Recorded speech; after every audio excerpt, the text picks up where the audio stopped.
Anies Baswedan dan Basuki Cahayapurnama alias Ahok masih menjadi dua tokoh dengan elektabilitas tertinggi di Pilkada Jakarta. Ini merupakan hasil jajak pendapat Litbang Kompas pada pertengahan Juni 2024. Hasil survei jelang Pilkada 2024 menempatkan Anies Baswedan paling banyak dipilih responden untuk menjadi Gubernur Jakarta. Dari survei Litbang Kompas pada 15 hingga 20 Juni 2024 menunjukkan elektabilitas Anies di angka 29,8%. Sedangkan Basuki Cahayapurnama atau Ahok berada di posisi kedua sebesar 20%. Menyusul di posisi ketiga Ridwan Kamil dengan suara 8,5%. Sementara tokoh-tokoh lain elektabilitasnya masih di bawah 3%. Nama yang sering disebut akan maju di Pilkada Jakarta, Kaesang Pangarep, elektabilitasnya masih di angka 1%. Meski elektabilitas Ridwan Kamil masih di bawah Anies dan Ahok, namun Litbang Kompas mengungkap RK memiliki tingkat resistensi terendah di masyarakat Jakarta. Dari data ini terlihat mereka yang resisten atau tidak akan memilih Anies sebesar 17,3%. Dan yang menyatakan tidak akan memilih Ahok sebanyak 17,8%. Sedangkan mereka yang menyatakan tidak akan memilih Ridwan Kamil 12% saja. Sementara itu, Partai Gerindra mengaku mempertimbangkan salah satu tokoh yang masuk 3 besar elektabilitas versi Litbang Kompas untuk Jakarta. Namun, Sekjen Partai Gerindra Ahmad Muzani enggan menyebut satu nama yang dimaksud. Nama-nama yang jadi prioritas atau jadi perhatian utama Gerindra ada nggak Pak dari Litbang Kompas ya? Ada. Ada titik. Ada komanya Pak? Ada. Tapi semuanya berseberangan gitu Pak dulu pas Pilpres, kayak misalnya Mas Anies itu, terus juga tadi Ahok ada PD Perjuangan. Nah, lebih condong kemana Pak? Iya, itu tadi kan dia nyebut ada. Partai Kebangkitan Bangsa (PKB) juga menanggapi elektabilitas Anies Baswedan yang unggul di Jakarta berdasarkan survei Litbang Kompas. Wakil Ketua Umum PKB Jazilul Fawait menyebut Anies Baswedan memang tak punya lawan di Pilgub Jakarta. Meski demikian, PKB tetap membuka komunikasi dengan partai lain untuk mengusung Anies di Pilgub Jakarta. Mengenai nama cawagup Anies, Jazilul mengatakan belum ada perkembangan terbaru. PKB terbuka jika partai lain seperti PDIP turut mengusulkan nama cawagup Anies. Sesuai dengan pengamatan PKB, memang Pak Anies tidak ada lawan di DKI. Tinggal koalisi-koalisi partai supaya solid. Kami PKB yang sudah memutuskan Pak Anies maju di DKI, saya berharap dukungan dari partai politik yang lain, PKS, PDIP, dan baik Anies, Ahok maupun RK, memang sosok yang telah teruji mumpuni mengelola pemerintahan provinsi. Anies dan Ahok sama-sama pernah duduk di Jakarta 1 dan RK di kursi Jabar 1. Kini parpol-parpol kuat tengah mencari sosok yang akan diusung di daerah bersama partai koalisi yang ikut mendukung bakal calon untuk didaftarkan sebagai pasangan calon kepala daerah pada 27 Agustus 2024. Tim Liputan, Kompas TV. Saudara, hasil survei Litbang Kompas, Anies Baswedan dan Basuki Cahayapurnama atau Ahok masih menjadi dua tokoh yang memiliki elektabilitas tertinggi di Pilkada Jakarta. Faktor apa sajakah yang kemudian membuat kedua nama ini masih menjadi favorit di warga Jakarta? Benarkah hanya Ridwan Kamil yang jadi lawan seimbang untuk dua mantan gubernur Jakarta tersebut? Kami akan membahasnya bersama dengan peneliti Litbang Kompas. Sudah ada Mas Yohan Wahyu. Selamat pagi, Assalamualaikum Mas Yohan. Selamat pagi, Waalaikumsalam, Andisti. Ya, kemudian juga melalui sambungan Zoom sudah ada juru bicara dari Partai Keadilan Sejahtera, Mas Muhammad Iqbal. Assalamualaikum Mas Iqbal.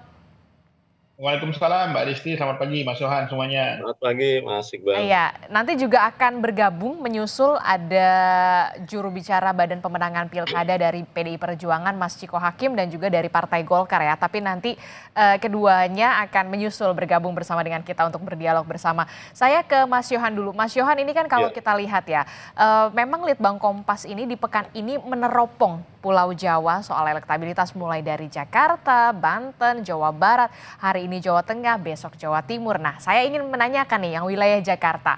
Nah, kalau untuk di Jakarta sendiri ini bagaimana?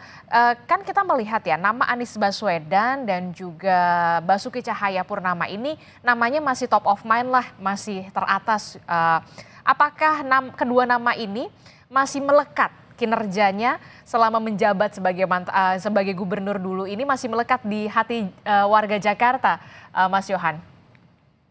Iya, survei Litbang Kompas ini memang didesain pertanyaannya itu memang terbuka gitu ya. Jadi kita ingin menguji top of mind dari masyarakat Jakarta tentang sosok gubernur yang diidamkan itu siapa. Jadi memang kita tidak memberikan alternatif pilihan nama siapapun itu gitu ya. Pertimbangannya karena ketika survei ini dilakukan di akhir Juni kemarin itu belum memasuki masa pendaftaran, partai-partai juga tidak ada yang secara resmi bulat gitu ya sudah memutuskan siapa pasangan calon yang diusulkan, tidak semua partai gitu ya, sehingga kita memang menguji sejauh mana memori masyarakat Jakarta ini tentang sosok gubernur yang diidamkan itu seperti apa gitu ya. Hasilnya memang nama Pak Anies dan Pak Ahok ini muncul sebagai dua nama teratas ya. Pak Anies 29,8, Pak Ahok 20% gitu ya. Tapi kalau kita lihat dengan 400 responden dengan sampling error sekitar 5%, sebenarnya angka 29,8 dan 20% ini tidak jauh berbeda. Anggap kata plus minus 5%, misalnya Pak Anies minus 5%, Pak Ahok plus 5%, ini kan sama, relatif sama ya. Artinya kalau kita simpulkan dari hasil ini, dua nama ini memang menempati memori teratas masyarakat Jakarta.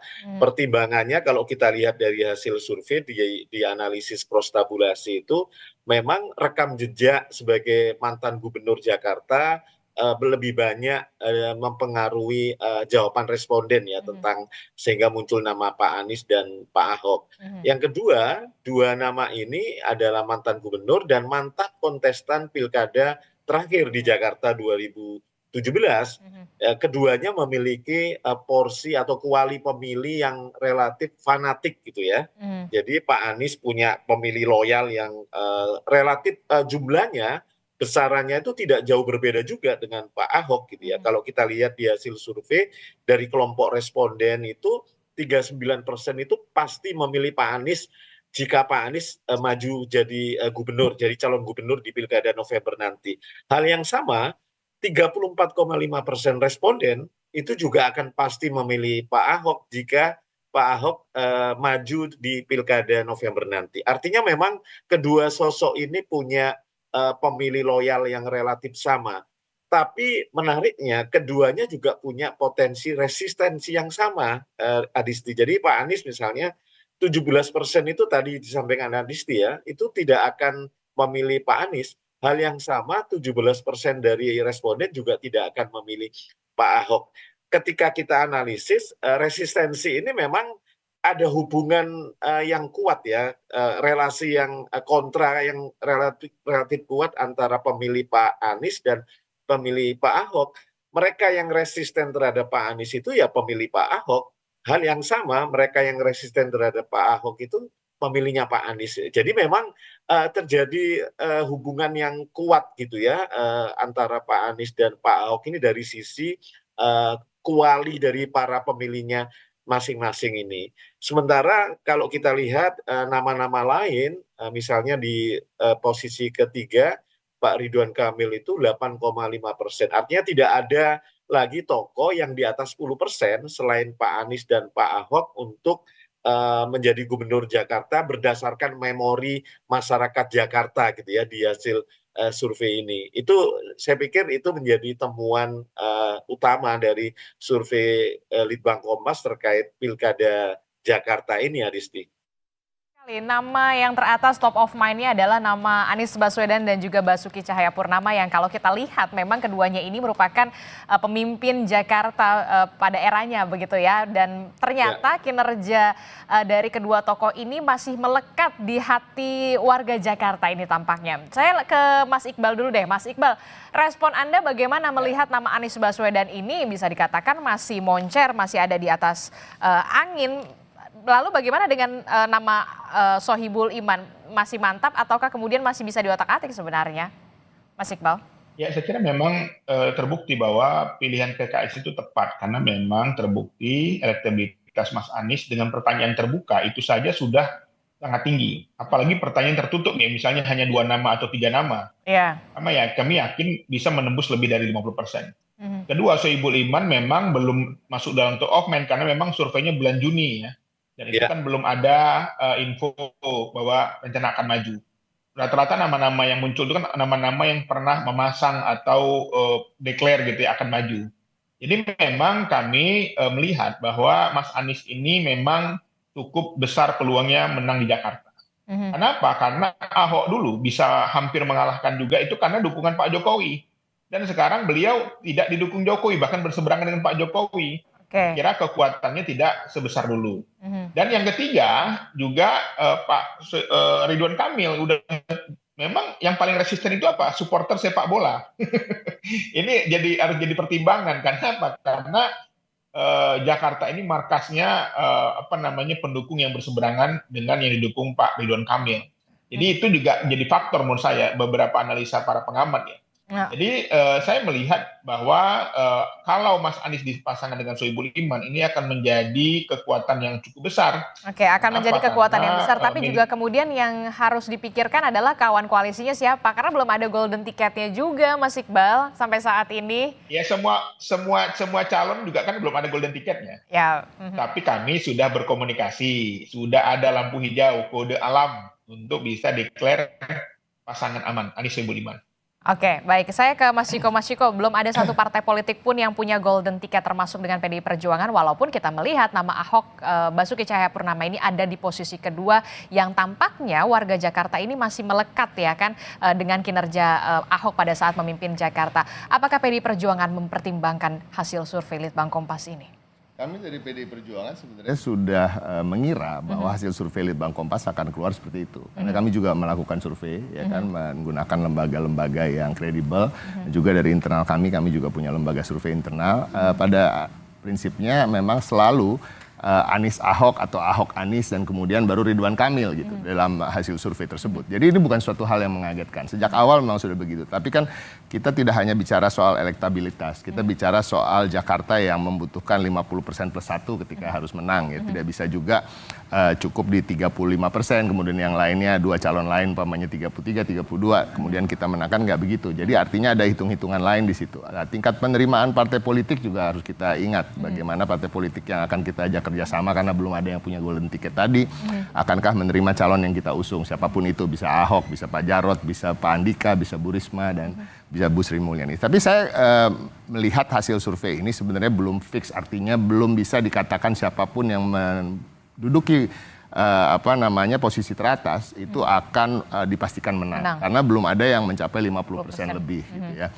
Tapi kita harus kembali lagi melihat bahwa harus diakui tadi seperti dikatakan orang masih teringat-ingat dengan rekam jejak Pak Ahok yang sukses membangun Jakarta. Tapi juga memang kita harus fair mengatakan bahwa itu juga terjadi pada Anies Baswedan. Ada tingkat kepuasan publik keduanya ketika memimpin itu cukup tinggi di atas 70%. Jadi artinya memang dua tokoh ini memang tokoh yang kita tidak usah bicara soal primordialisme, kita jangan bicara soal politisasi agama, kita bicara ansih tentang rekam jejak, pencapaian, kompetensi. Dua-duanya kompeten lah, bisa dianggap kompeten oleh rakyat Jakarta. Jadi saya rasa ini masih juga seru di internal kami khususnya karena kami memang mengharuskan dalam tanda kutip menjadi kewajiban bagi kami untuk mengusung calon dari internal kami, baik itu sebagai calon gubernur ataupun sebagai calon wakil gubernur. Jadi kita lihat nanti aja bagaimana, atau ada kemungkinan juga kita bekerja sama dengan tokoh yang sudah mungkin namanya muncul seperti Pak Anies gitu ya, atau tokoh lain. Dan kita lihat juga dari Koalisi Indonesia Maju yang dikatakan akan bersatu dan lain-lain, saya rasa tapi kok semuanya mengajukan nama calon gitu sekarang, termasuk Partai Amanat Nasional misalnya ya kan, yang tadinya nggak mengajukan nama calon. Jadi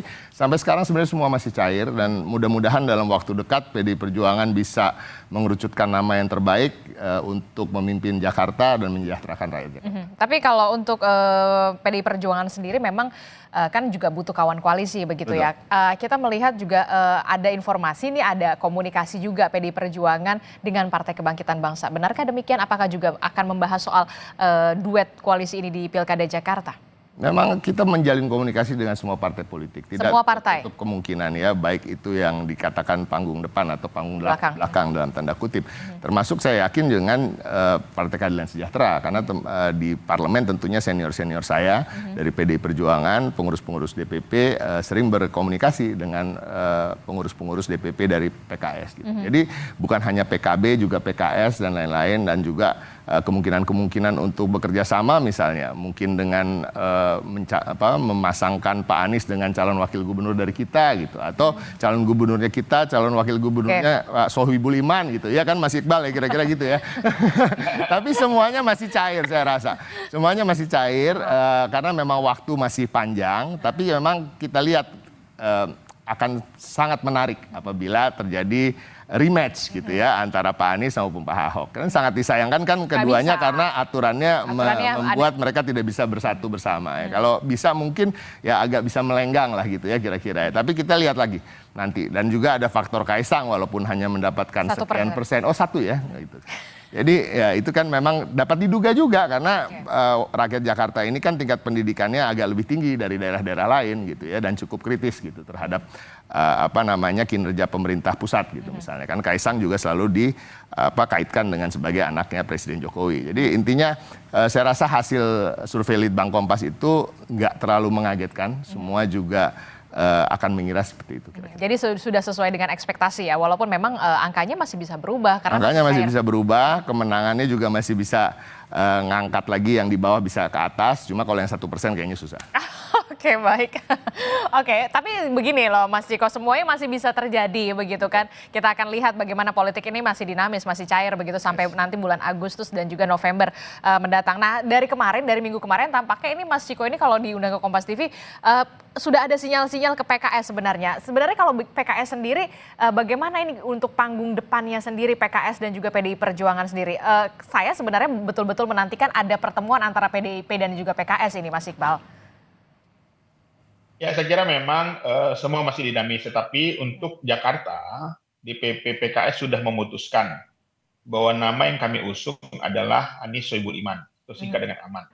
Itu adalah sudah keputusan final, jadi kami tinggal melaksanakan DPW, DPD, DPRA, DPC, DPRA, di bawah sudah melaksanakan, dan sekarang sudah berjalan. Teman-teman PKS di Jakarta sudah konsolidasi, sudah masang baliho, sudah masang spanduk ya, di rumah masing-masing dengan gerakan relawan-relawan, dan juga termasuk relawan-relawan Mas Anies. Jadi memang bagi kami ini sudah final ya, karena kami juga sudah komunikasi dengan partai-partai yang siap mendukung Mas Anies. Jadi kami tidak mau berlama-lama tinggal menjalankan keputusan.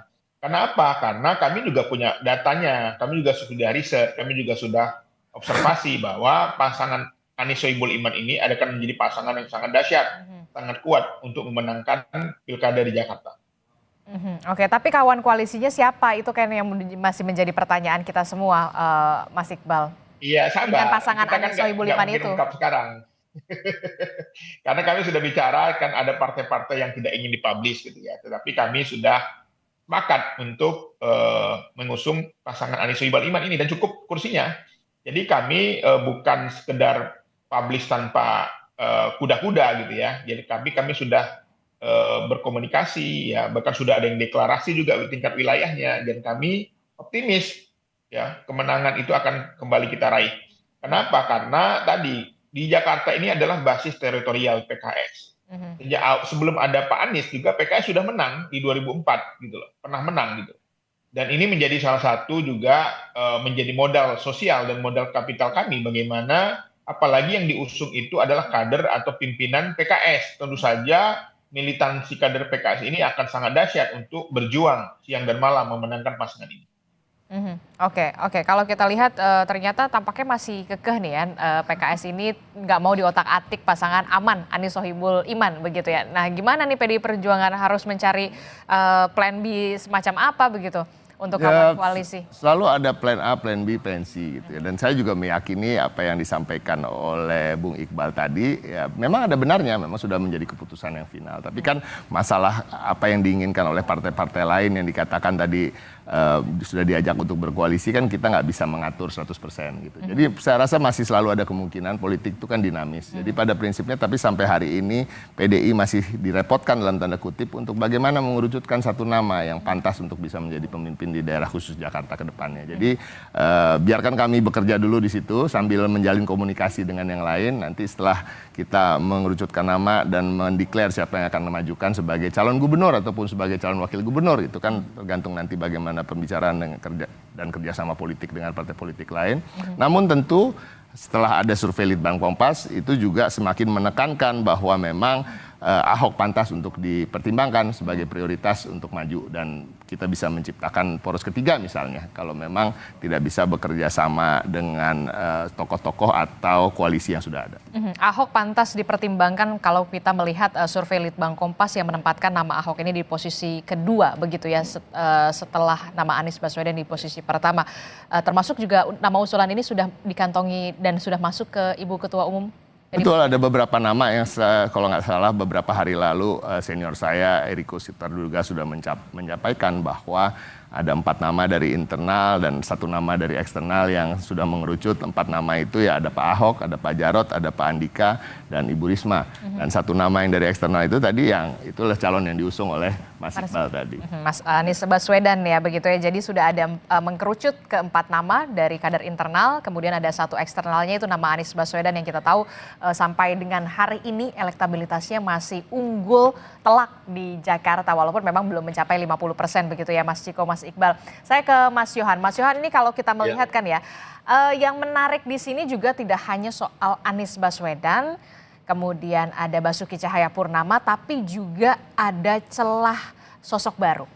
Ada nama Sri Mulyani, Bu Sri Mulyani Menteri Keuangan, kemudian ada nama Erick Thohir, Ridwan Kamil, dan Heru Budi Hartono. Bagaimana Litbang Kompas memotret ini? Ya, seperti yang saya sampaikan, ini pertanyaan top of mind. Jadi warga Jakarta tentu karena tidak kita kasih pilihan ya dalam kuesioner itu, mereka bebas saja menyebutkan nama ya. Tapi memang nama-nama yang muncul ini tentu tidak lepas dari ini kan studi persepsi dan persepsi itu kan dipengaruhi dari konsumsi informasi ya. Sejauh mana responden itu mengkonsumsi informasi. Kalau kita lihat tentu nama-nama yang dimunculkan ini juga tidak lepas dari relasinya dengan kontestasi Pilkada Jakarta. Ya. Nama penjabat gubernur saat ini Pak Heru Budi Hartono juga sempat disebut-sebut, bahkan Partai Demokrat juga menyebutkan akan wacana untuk mengusung Pak Heru. Demikian juga dengan Pak Erick, Bu Sri Mulyani, itu kan juga sempat disebutkan juga sebagai salah satu nama-nama yang masuk dalam bursa calon gubernur Jakarta. Jadi ini sesuatu yang wajar gitu ya. Kalau kita lihat 30% dari responden itu undecided gitu. Mereka belum menentukan atau belum punya jawaban pilihan nama ketika dihadapkan pada pertanyaan siapa calon gubernur kalau sekarang ketika survei dilakukan itu pemilihan gubernur gitu ya, 30% menyatakan tidak tahu, tidak jawab, belum punya referensi nama gitu ya. Artinya memang sebagian pemilih Jakarta itu juga wait and see gitu ya, karena memang belum ada calon yang resmi gitu ya. Ini tentu akan berbeda kalau desain pertanyaannya itu memang desainnya sudah tertutup. Artinya ini kita akan lakukan ketika KPU nanti sudah menetapkan pasangan calon resmi ya, siapa yang akan berlaga dalam kontestasi pilkada 27 November nanti di Jakarta begitu. Oke, kalau kita melihat kan nama Anies Baswedan, nama Basuki Cahayapurnama, kemudian ada nama juga Ridwan Kamil yang kemudian sudah mengantongi surat tugas dari Partai Golkar di Jawa Barat dan juga di Jakarta. Anda melihat kalau dari Litbang Kompas sendiri, dari responden yang kemudian ditanyai begitu, apakah memang Jakarta ini cenderung pemilihnya ini memilih sosok yang berpengalaman ataukah sosok muda? Jangan dijawab dulu, Mas Yohan, tetaplah bersama kami di Sapa Indonesia Pagi usai jeda. Terima kasih Anda masih bersama kami di Sapa Indonesia Pagi. Saudara, kita masih membahas bagaimana hasil survei Litbang Kompas yang terbaru. Memang pekan ini Litbang Kompas akan meneropong Jawa, mulai dari Banten, kemudian Jakarta, kemarin Jawa Barat, dan hari ini Jawa Tengah, besok Jawa Timur. Kita akan lihat. Tapi kita masih membahas soal Pilkada Jakarta yang masih menarik untuk disimak dan juga dicermati. Kalau kita melihat, saudara, ini kita lihat Anies Baswedan ini memperoleh elektabilitas 29,8%. Kita lihat bersama untuk urutan pertamanya. Oke, kemudian ada Basuki Cahayapurnama. Kita akan lihat Basuki Cahayapurnama ini 20%. Kemudian ada nama Ridwan Kamil 8,5%. Kemudian juga ada nama Erick Thohir 2,3%, Bu Sri Mulyani 1,3%, Andika Perkasa 1%, Kaisang Pangarep 1%, Bu Tri Risma hari ini 1%, dan juga ada nama Heru Budi Hartono 1%. Nah, ini kita simak bersama. Ini dia top 3-nya masih mantan gubernur semua, mulai dari Gubernur Jakarta, ada Anies, Ahok, kemudian ada Gubernur Jawa Barat Ridwan Kamil, dan yang keempat ini ada nama Erick Thohir. Saya masih membahasnya bersama dengan partai politik dari PDI Perjuangan, ada Mas Ciko Hakim yang sudah hadir ke studio, kemudian ada Mas Iqbal dari Partai Keadilan Sejahtera, dan juga dari Litbang Kompas Mas Yohan. Mas Yohan, ini kalau kita melihat ya, top 3-nya itu kan masih sosoknya adalah mantan pemimpin daerah Jakarta dan juga Jawa Barat. Benarkah pemilih Jakarta ini masih memimpikan sosok pemimpin yang punya rekam jejak, sosok yang berpengalaman, ataukah justru sosok yang fresh, anak muda, sosok muda? Anda melihatnya bagaimana untuk Litbang Kompas sendiri memotretnya? Iya, kalau kita lihat jawaban responden di survei ya, sebagian besar alasannya itu sebenarnya adalah pengalaman memimpin atau rekam jejak selama ini di Jakarta.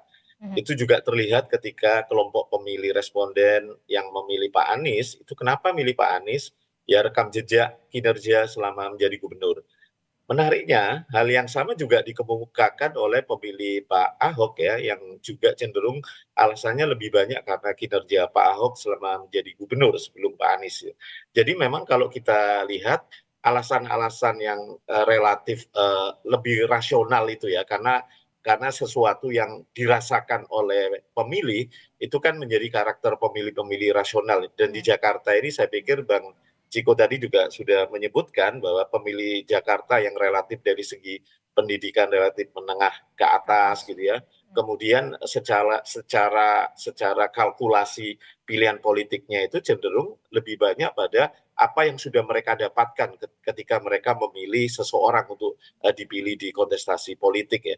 Dan itu terjawab bahwa kinerja pengalaman selama memimpin Jakarta itu menjadi alasan terkuat mereka untuk kemudian menentukan pilihan. Ini juga terjadi di pemilih Pak Anies dan Pak Ahok.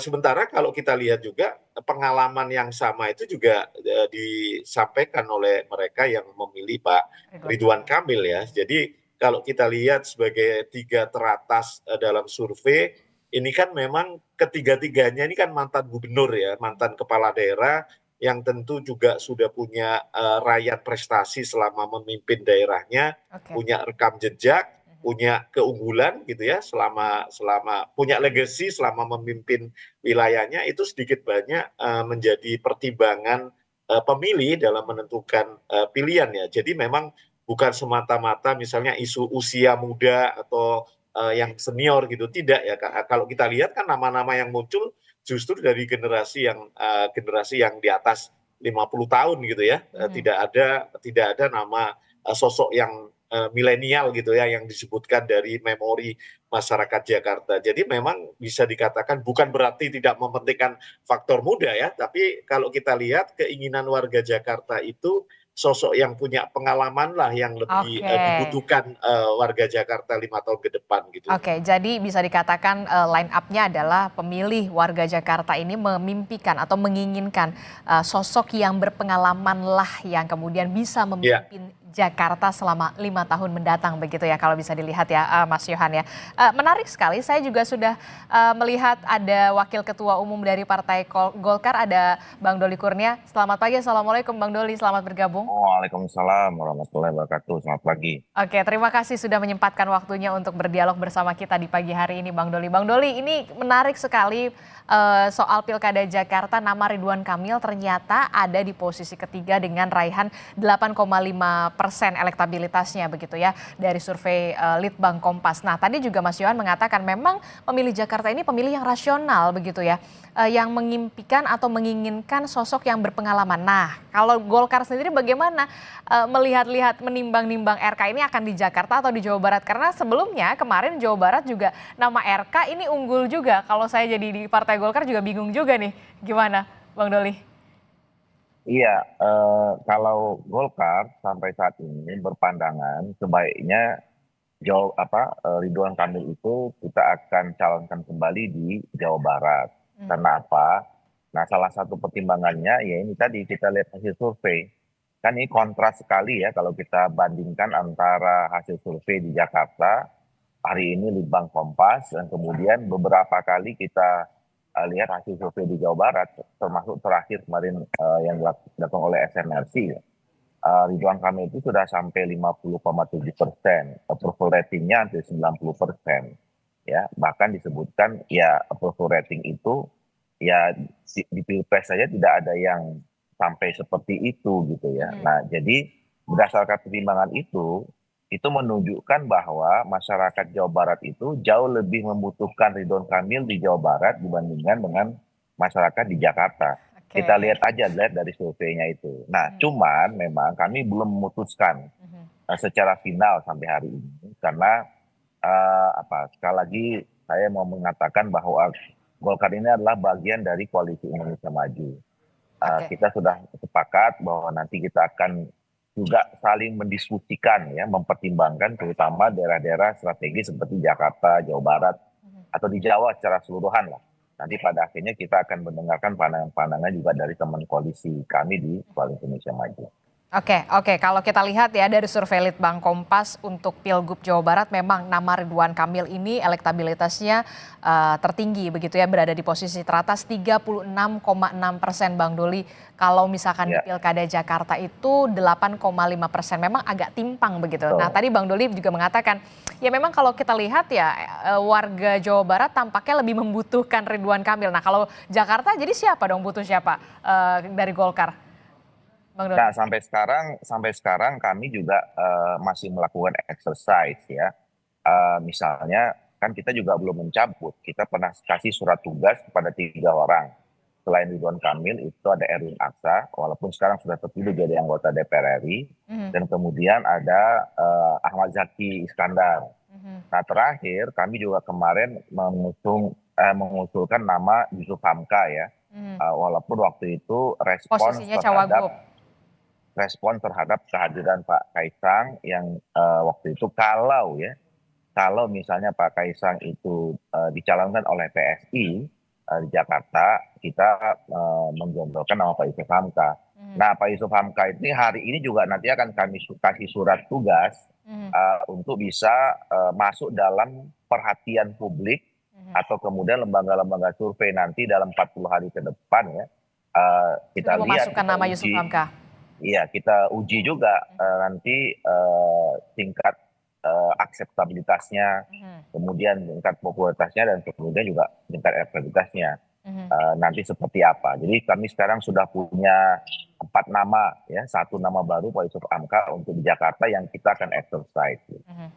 Oke, tapi begini Bang Doli, kalau kita melihat pada saat pertemuan Pak Erlangga bersama dengan Mas Kaisang di DPP Partai Golkar, kan memang Pak Erlangga ini secara terang-terangan jika Kaisang maju di Pilkada Jakarta, Golkar menyiapkan nama Yusuf Hamka, bahkan sudah ada tuh tagline-nya Ka'bah gitu kan, Kaisang Abah begitu kan. Nah, Anda melihat setelah nama Kaisang ini 1% gimana nih? Iya, Golkar. kalau nama Pak Kaisang sendiri kan itu nanti otoritasnya ada di teman-teman PSI dan teman-teman di Pak Kaisangnya sendiri kan. Artinya kita tidak bisa kemudian mengambil otoritas itu ya. Itu kan makanya Pak Airlangga mengatakan jika teman-teman PSI atau kemudian Pak Kaisangnya memutuskan untuk menjadi calon di Jakarta, ya kita mengusulkan kalau bisa wakilnya itu dari Partai Golkar dan namanya disebutkan Yusuf Hamka. Jadi kalau soal Pak Kaisang yang maju di mana, itu otoritas penuh terhadap Pak Kaisang dan juga PSI. Jadi kita nunggu. Walaupun sekali lagi saya katakan, karena PSI itu bagian dari Koalisi Indonesia Maju, nah nanti juga pasti akan menjadi bagian dari pembicaraan di dalam Koalisi Indonesia Maju untuk wilayah Jakarta. Tapi kan minimal begini ya, Koalisi Indonesia Maju ini kan ada 4 partai politik yang memang kita katakan partai politik besar begitu. Bahkan Partai Amanat Nasional saja sudah menyiapkan nama Zita Anjani untuk mendampingi Kaisang Pangarep. Partai Golkar ada nama Yusuf Hamka. Ternyata pas dilihat nama Kaisang ini elektabilitasnya 1%. Apakah nanti akan ada pertimbangan lagi Koalisi Indonesia Maju akan memasukkan nama baru atau seperti apa, atau bahkan Ridwan Kamil semacamnya, dan apakah akan ada pertemuan lanjutan Koalisi Indonesia Maju untuk membahas ini, Bang Doli? Pasti nanti at the end semua masing-masing partai politik yang tergabung dalam Koalisi Indonesia Maju itu akan mengambil keputusan setelah ada pembicaraan khusus secara spesifik dengan pimpinan partai politik yang ada di Koalisi Indonesia Maju. Dan hasil-hasil survei dari mana saja, termasuk hari ini yang dirilis oleh Litbang Kompas, akan menjadi pertimbangan di dalam setiap pimpinan partai politik mengambil keputusannya. Kalau memang at the end of the day-nya nama RK tiba-tiba di Jakarta gimana, Bang Doli? Ya, makanya nanti kita sampai sekarang belum memutuskan apa-apa. Tapi kalau tadi pertanyaannya sikap Golkar, pandangan Golkar, per hari ini kita lebih mengendorse Ridwan Kamil itu di Jawa Barat. Oke, lebih mengendorse Ridwan Kamil di Jawa Barat karena memang secara realistisnya dari hitung-hitungannya, kalkulasinya elektabilitas RK ini memang lebih moncer di Jawa Barat begitu ya, 36%. Kalau di Jakarta hanya 8,5% ya, Bang Doli ya. Iya. Ya, nanti kita akan lihat juga nanti seperti apa. Saya ke Mas Ciko. Mas Ciko, ini gimana? Nama Ahok, kemudian ada juga nama Anies Baswedan, kemudian ada nama Ridwan Kamil juga yang kemudian tadi Bang Doli mengatakan RK sih warga Jawa Barat nih tampaknya lebih butuh begitu nama RK. Nah, dari 4 nama itu apakah nanti juga akan dibicarakan dengan kawan koalisi parpol ketika memang sudah akan ada pertemuan panggung depan begitu? Nama 4 nama ini termasuk juga dari eksternalnya, bagaimana nanti skemanya? Saya rasa lebih ke begini ya, kita berbicara senior-senior tentu saling berbicara antar partai politik sekarang sambil mencari tahu kira-kira mana yang pantas kita usung dari PDI Perjuangan. Dan tentu juga bukan hanya dengan partai politik, tapi juga dengan masyarakat. Caranya bisa melalui focus group discussions, bisa melalui survei dan lain-lain. Jadi ini tetap kita jalin, tapi itu simultan sambil berjalan. Tentunya kita tidak akan melempar 4 nama, menanyakan kepada partai politik lain untuk memilih kader kita yang mana yang terbaik, dan nggak begitu juga caranya. Artinya kita akan tetap melakukan apa yang menjadi mekanisme dan prosedur di internal, dan tentunya untuk daerah sestrategis DKI Jakarta atau DKJ ke depannya, masukan dan tentu keputusan dari Ibu Ketua Umum yang akan menentukan pada akhirnya. Kita belum sampai hari ini belum mendapatkan signal-signal, masih terus melakukan exercise seperti juga yang dilakukan oleh Partai Golkar. Namun kita tetap meyakini bahwa memang perolehan suara kita yang tinggi dan selalu tinggi di DKI Jakarta, walaupun kemarin dikalahkan oleh partainya Bung Iqbal, tetapi kita merasa itu adalah bagian juga dari amanat rakyat yang harus kita lanjutkan, yaitu rakyat juga pastinya menginginkan ada calon gubernur maupun calon wakil gubernur dari PDI Perjuangan. Karena memang ya realitanya begitu ya, warga Jakarta ini memang rasional begitu, dari segi pendidikannya juga jauh lebih di atas daerah lain, termasuk juga menginginkan sosok yang berpengalaman Salah satunya mungkin Ahok begitu ya yang punya peluang besar, tapi nanti tetap aja gitu kan keputusannya tetap di Ibu Ketua Umum ya, Mas Ciko ya. Terakhir Mas Iqbal, bagaimana kalau soal PKS ini yang sudah memang namanya sudah tampaknya nggak bisa diotak-atik atau sebenarnya masih terbuka lah ya, ini kan masih ada beberapa bulan lagi PKS, Mas Iqbal. Ya, saya kira hasil kesepakatan pimpinan dengan ada beberapa partai yang akan mengusung Mas Anies, saya kira ini sudah solid. Tinggal berlayar saja, ibarat sebuah kapal gitu ya, logistiknya sudah cukup, ya semua kelengkapan sudah cukup, ini tinggal launching aja menurut saya. Tapi lagi-lagi memang kami memahami bahwa politik itu dinamis, tetapi PKS hanya memberikan 2 pilihan ke Mas Anies, masuk menjadi kader atau ambil wakilnya dari PKS. Oke, tapi berarti yang itu dong yang kedua ya, Mas Iqbal, yang dipilih Mas Anies. Iya, saya kira Mas Anies pilih yang kedua kayaknya. Oke, pilihannya kedua bukan yang pertama ya. Itu juga jadi pertanyaan mengapa begitu ya. Tapi nantilah kita bahas nanti di segmen yang lain begitu, dialog yang lain. Bang Doli, bagaimana terakhir untuk Pilkada Jakarta? Iya, saya kira Jakarta ini kan masih menjadi barometer ya, walaupun sudah berstatus daerah khusus bukan dipakai ibu kota lagi, pasti semua masyarakat Indonesia akan punya perhatian yang khusus buat Jakarta. Oleh karena itu, dengan melihat situasi itu, kita belum bisa memutuskan dengan cepat ya. Kita masih ada waktu sekitar 40 hari lagi. Nah, mudah-mudahan kalau nanti kita bisa memunculkan nama-nama ya, dan kemudian kita simulasi satu persatu disandingkan dengan si A dengan si B segala macam, itu mudah-mudahan kami bisa mengambil keputusannya secara matang, baik itu dalam posisi sebagai Golkar maupun juga bersama-sama dengan teman-teman Koalisi Indonesia Maju. Oke, kita akan nantikan karena memang politik ini masih cair, masih dinamis sekali dan semua kemungkinan masih bisa terbuka peluangnya ya, Bang Doli ya, termasuk juga di Koalisi Indonesia Maju. Mas Yohan, terakhir Mas Yohan, ini kalau kita lihat ada sosok-sosok alternatif yang kemudian menjadi celah ataupun peluang menjadi ikut juga berkontestasi di Pilkada Jakarta, ada nama Erick Thohir, kemudian ada nama Bu Sri Mulyani, kemudian juga ada nama Andika Perkasa begitu ya yang juga masuk dalam survei Litbang Kompas, termasuk juga Heru Budi Hartono. Selanjutnya nextnya, apakah ini bisa akan berubah lagi ketika nanti pendaftaran memang sudah dilakukan dan sudah ada nama yang jejak begitu yang memang sudah pasti? Ya, variabel elektabilitas itu kan bukan satu-satunya faktor yang dipertimbangkan oleh partai ya. Saya yakin ada faktor-faktor lain. Yang kedua mungkin ya faktor potensi koalisi partai politik ya, karena memang tidak ada partai yang punya golden ticket di Jakarta.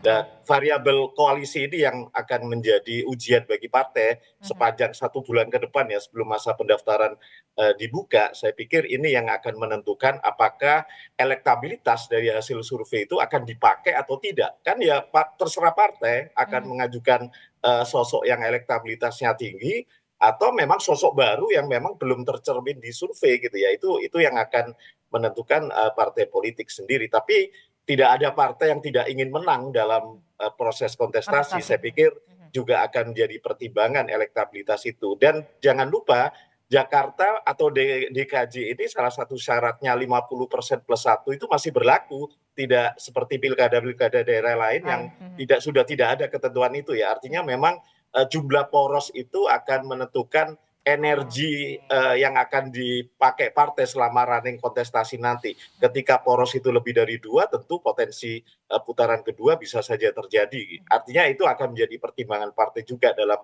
membangun komunikasi politik, membangun koalisi politik untuk mengajukan pasangan calon di pilkada, Adisti. Oke, menarik sekali. Jumlah poros ini punya faktor juga untuk menentukan energi di kontestasi pilkada. Apakah nanti akan ada 1 putaran saja atau 2 putaran khususnya untuk Jakarta ini yang memang kita tahu juga magnet politiknya masih punya magnet politik yang kencang sekali ya, walaupun memang sudah tidak menjadi ibu kota lagi. Terima kasih Mas Yohan untuk paparannya dan juga perspektifnya. Kemudian ada Bang Doli Kurnia, terima kasih Bang Doli, Mas Iqbal, terima kasih Mas Ciko, terima kasih sudah hadir ke studio.